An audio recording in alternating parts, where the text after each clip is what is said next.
Bonjour à tous, merci pour cette organisation et merci pour votre invitation qui me touche. Je suis très heureux d'être avec vous aujourd'hui et vous avez souhaité que l'on parle de réparation du segment intérieur et c'est vrai que le mieux, c'est quand même de le présenter sous forme de vidéo, surtout que nombre d'entre vous sont là depuis un petit moment. On va passer à la diapositive suivante et vous avez le cas ici d'un patient qui, a présenté une plaie perforante, centrale de la cornée, enfin plutôt paracentrale, vous voyez au-dessus de l'écran et c'est un petit corps étranger qui a traversé la cornée, qui a traversé le cristallin et qui est venu dans le pôle postérieur. Donc le patient, il a été opéré en urgence, puis, son cristallin avait été retiré au cours de cette occasion.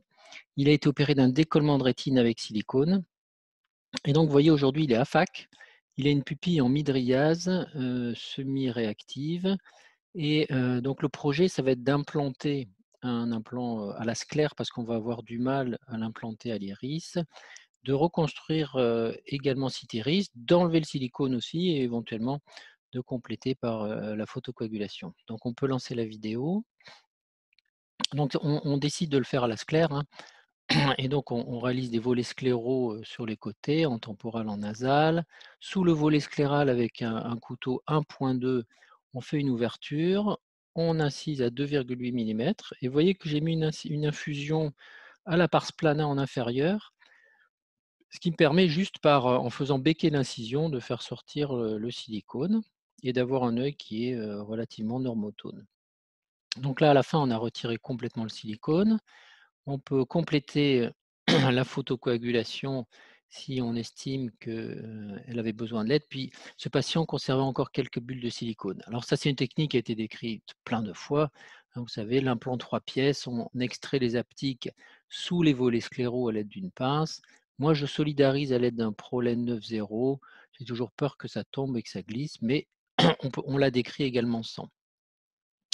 Alors, une fois que l'implant est là et pas avant, on va, refermer, la pupille et à l'aide du fameux point de Sipser que, je montre régulièrement sur tout un tas de réparations et donc il nous permet sur un défect localisé de maintenir, de refermer, l'iris.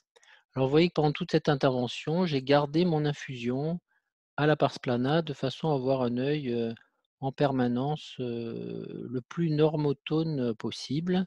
L'intervention, vous voyez, se faisant par 2,8 millimètres. Alors comme on a un implant à la sclère, on pourra, vous voyez, je sectionne les sutures de prolène, à l'aide des ciseaux de Vannas qui peuvent rentrer par 2,8 millimètres.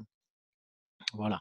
Donc on suture l'iris avec du prolène 10,0, on suture l'implant avec du prolène 9,0.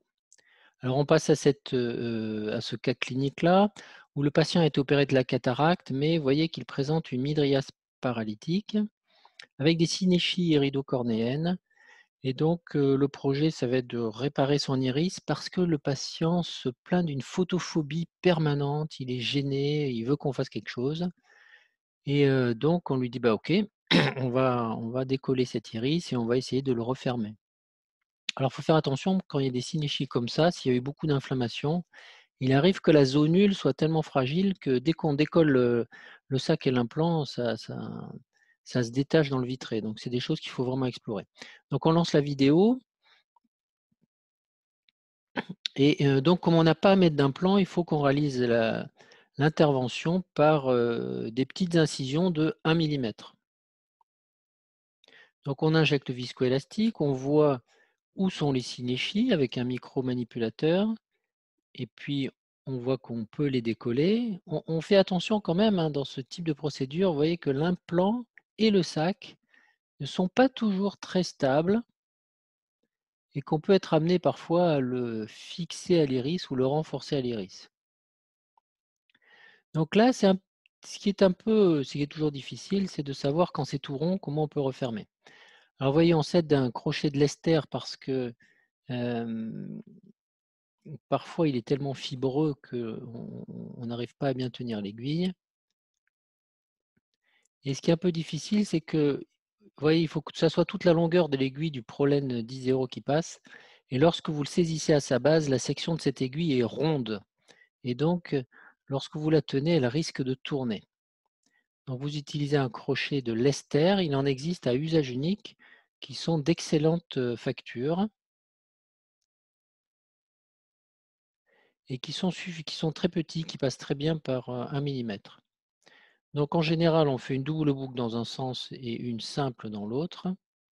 Mais lorsque vous allez refermer une pupille, souvent vous aurez quelque chose d'un petit peu ovalaire.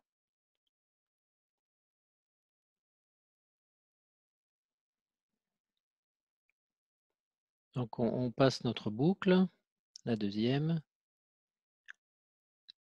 Donc vous voyez, ça c'est un point qui est passé dans le sphincter. Vous voyez, on peut couper les fils avec le couteau 1.2. Avec le côté tranchant, vous rentrez dans la chambre antérieure, vous n'avez pas besoin d'une grande incision. Vous n'êtes pas obligé d'utiliser des ciseaux intraoculaires qui coûtent souvent cher, mais simplement le tranchant de votre couteau 1.2 millimètres. Alors vous pouvez ensuite mettre des points qui sont intrastromaux. Si vous voulez combattre un peu l'ovalité de votre pupille, c'est quelque chose que vous pouvez utiliser également. Donc on peut mettre des points pour refermer une pupille, mais on peut mettre des points de suture intrastromaux pour essayer de combattre l'ovalité, et on peut en mettre ainsi un certain nombre. Et la difficulté étant toujours de savoir exactement où les passer. Ça peut arriver qu'on en passe un, puis qu'on ne soit pas très content du résultat obtenu et qu'on en repasse un autre, qu'on associe plusieurs.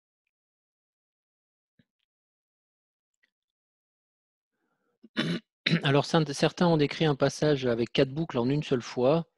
Moi j'ai toujours peur que s'il n'y a pas de contre-boucle, ça se refasse. Vous voyez comment on sectionne le fil avec le côté tranchant du côté en le tendant également. Vous voyez, donc ce patient qui avait une migraine paralytique, à la fin, il est content, hein, parce qu'il ne sera plus ébloui comme il l'était jusqu'à présent. Voilà, c'est un patient qu'on a fait sous anesthésie locale, hein.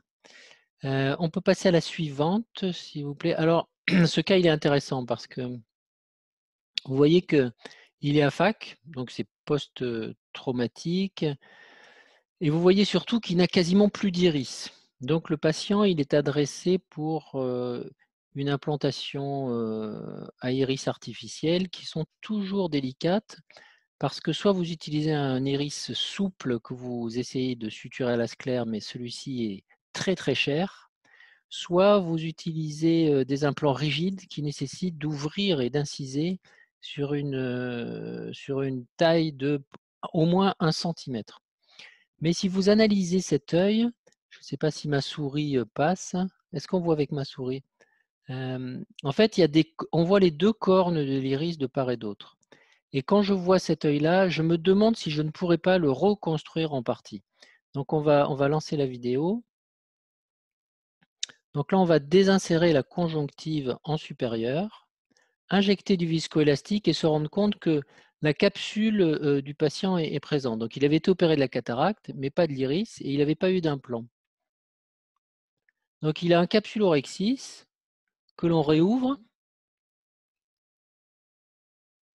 Et comme l'a dit Marie-Josée Tassignon, on peut réouvrir, on peut retirer un implant très longtemps après. Et c'est toujours pareil également pour un capsulorhexis, même plusieurs années après, on arrive à le retirer. Et vous voyez, on va essayer de tester la souplesse de cet iris et voir si on est capable, vous voyez, en l'analysant bien, de pouvoir le tracter et d'aller l'amener. Donc vous voyez, c'est un geste qui risque de faire saigner un petit peu la racine, mais on essaye de tester son élasticité. Vous voyez, donc on met l'implant dans le sac puisqu'on a réouvert ce sac qui était fermé depuis plusieurs années.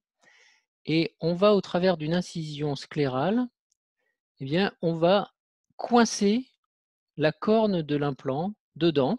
Vous voyez qu'on referme par un fil de prolène.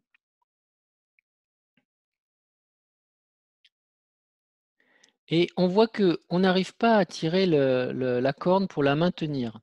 Donc là, on va juste rapprocher cette corne par un double prolène 10-0. Hein, là, c'est une boucle, c'est un double prolène, un double aiguille avec une boucle. Et donc là, on va essayer de tirer dessus, voilà, jusqu'à se rapprocher du limbe. Mais on ne l'aura pas coincé vraiment complètement aussi fortement que l'autre côté. Mais vous voyez que on arrive chez ce patient. Alors, vous voyez, je teste pour savoir si je peux le refermer plus, puis vous voyez que je n'arriverai pas à rapprocher pour le fermer. Donc, j'arrête là, mais j'ai un implant dans le sac, j'ai une pupille reconstruite sur un patient qui refermera un peu par sa paupière supérieure. Et il me reste la possibilité, dans un second temps, de faire un tatouage périphérique de sa cornée, juste pour masquer la zone qui n'est pas recouverte. Alors, comment tatouer sur un type d'œil comme ça? Alors, celui-ci, ce patient-là, je ne l'ai pas tatoué par la suite parce qu'il était content. Mais si le défect est inférieur, diapositive suivante, on peut passer à la diapositive suivante, s'il vous plaît. Oh, ah oui, pardon. Donc, allez-y, suivante, voilà. Donc, vous voyez le patient préopératoire à gauche et en post-opératoire à droite. Vous voyez, donc il y a l'implant centré avec une pupille reconstruite. Alors, si on veut tatouer, diapositive suivante, on va se retrouver dans la situation de ce patient-là. On peut lancer la vidéo, qui, lui, a bénéficié d'une plastie pupillaire, vous voyez, mais il reste cette zone de défect qu'il faudra combler. Et donc, on peut, avec une spatule à dissection lamellaire intrastromale, à peu près à 500 microns, à l'occasion de cette vidéo que j'ai déjà montrée, où j'introduis du colorant dans l'épaisseur de la cornée. Donc ça, c'est toujours valable lorsque on aura une zone limitée qui est non recouverte par l'iris. Voilà. Donc je pense qu'il faut toujours essayer de refermer au plus possible l'iris pour se servir de la couleur du patient, d'avoir un vrai diaphragme qui est irien. Et puis s'il en reste un bout que l'on n'a pas reconstruit, eh bien, pourquoi pas dans ce cas, à ce moment-là, utiliser un tatouage. Et là, il existe différentes couleurs qui vous permettent, lorsque vous les mélangez sur site, c'est-à-dire dans l'épaisseur de la cornée, eh bien, d'obtenir au final une teinte qui approche celle de l'iris. On arrive d'ailleurs avec 3 couleurs, le noir, le marron et le blanc, à reconstruire à peu près toutes les teintes d'iris, du bleu au vert, au marron ou au noir. Voilà. Alors, le tatouage cornéen, on l'utilise quand même pas très très souvent, hein, bien évidemment, mais on peut l'utiliser parfois de façon purement esthétique, enfin fonctionnelle quand même. Diapositive suivante. Vous voyez, ce patient, il vient me voir parce qu'il a un œil perdu, donc il n'a pas de perception lumineuse et il a à la fois des concrétions dégénératives au niveau de son épithélium, il a l'œil blanc depuis la nuit des temps. Et moi, je lui proposais au départ un recouvrement conjonctival associé à une prothèse, hein, de recouvrement. Il me dit: «Non, je voudrais un tatouage, j'en ai entendu parler». Alors on lance la vidéo. Donc je lui ai dit: «Bon, bah, OK, on tente la vidéo, voilà». Et donc on gratte l'épithélium dégénératif, c'est pas du calcaire, hein, vous voyez? C'est comme un équivalent de grosse dégénérescence de Salzmann. Et puis vous voyez, c'est tout blanc derrière dans la chambre antérieure, mais la cornée, elle a une épaisseur correcte. Donc vous voyez, à peu près à 400 microns d'épaisseur, on va faire une poche lamellaire sur toute la surface de la cornée, d'abord avec un couteau Créchène, puis avec une spatule à dissection lamellaire. Donc on est d'accord, là c'est purement à visée esthétique, le patient a totalement perdu la vision. Donc j'introduis un colorant noir dans l'épaisseur.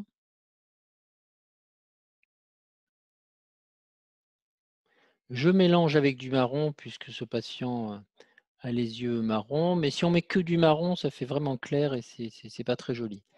Donc en général, il faut toujours mélanger et je commence toujours par le noir et puis je rajoute le blanc. Et puis on va essayer de donc je rajoute du marron jusqu'à ce que je sois content de la coloration et puis ensuite je fais un marquage. J'incise à peu près à 200-250 microns, c'est-à-dire un plan plus superficiel que le premier. Donc tout ça, je le fais à la main, il n'y a pas besoin d'un laser, femtoseconde qui aurait du mal de toute façon à réaliser une poche au travers d'une cornée relativement opaque. On fait une petite poche avec, voyez, une autre spatule, lamellaire juste sur 5 millimètres de diamètre et on va mettre que du noir à l'intérieur. Voilà. Donc on remplit avec du noir et puis, on remplit jusqu'à ce qu'on soit content de la coloration obtenue. Voilà. On a fini, voilà, on s'arrête et puis, diapositive suivante. Voilà, bah, écoutez, vous voyez, ça c'est les photos de ce patient. Donc vous avez ses 2 yeux, c'est l'œil droit qui a été opéré et on est 6 mois après l'intervention. Le patient est quand même plutôt, satisfait. Donc vous voyez, de temps en temps, on arrive à reconstruire tout un œil, sans avoir recours à une prothèse.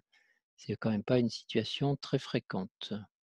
Voilà, donc on va dire si on devait résumer, les réfections du segment antérieur, c'est souvent des réfections de l'iris. Même quand on croit qu'il ne reste pas grand-chose, il faut quand même tenter. Parfois, avec un peu d'habitude, on se rend compte qu'il y a plus d'iris qu'on ne l'imaginait et qu'on peut à la fois coincer l'iris, dans une incision sclérale, on peut le reconstruire à l'aide des points de Sipser, même par des petites incisions d'1 millimètre, puisqu'on n'a pas besoin des ciseaux intraoculaires. On peut sectionner avec la tranche d'un couteau 1,2 millimètre. Et puis, on peut y associer un traitement avec un tatouage qui, vous voyez, peut avoir un intérêt esthétique également important lorsque malheureusement tout est terminé. Voilà, je ne sais pas combien de temps j'ai duré, je je vous remercie de votre attention et